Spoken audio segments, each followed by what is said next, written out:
رب حبلی امتی، اے اللہ میری امت میرے حوالے کر دو۔ اللہ نے فرمایا محبوبہ آپ کے حوالے کر دو تو کیا کرو گے؟ فرمایا میں مزمل والی چادر کے سائے میں چھپا کر جنت میں لے جاؤں گا۔ میری امت میرے حوالے کر دو، میں ان کو لے جاؤں گا۔ نیک تو تیرے ہی ہیں، جنت میں تو نے بھیجا ہے، جو گناہگار ہیں، سیاحکار ہیں، بدکار ہیں، میں مزمل والی چادر میں چھپا کر ان کو جنت میں لے جاؤں گا۔ تو اللہ کے محبوب نے آتے ہی بتا دیا ہے تمہارے بچے آئے تو روتے ہوئے آتے ہیں، وہ روتے ہیں تم خوش ہوتے ہو۔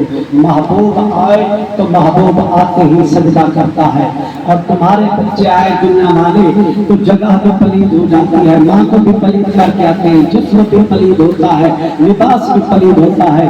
میرے محبوب دنیا پہ آئے ہیں، جسم بھی پاک ہے، لباس بھی پاک ہے، اور تھوڑی دیر کے لیے اوجھل ہوئے تو واپس آئے۔ حضور کو غسل کیا ہوا تھا، ناک کٹی ہوئی تھی، اور حضور کی آنکھوں میں کاجل لگا ہوا تھا، اور حضور علیہ السلام جنتی لباس پہن کر آمنہ کے گھر میں دوبارہ آ گئے ہیں، اور حضور نے آتے ہی سجدہ کر کے بتلا دیا جگہ بھی پاک ہے، میری ماں بھی پاک ہے، میں بھی پاک ہوں، لباس بھی پاک ہے، اور صرف کعبہ کا بھی پتا ہے، مجھے میرے محبوب کا بھی پتا ہے میں نے کس کی عبادت کرنی ہے۔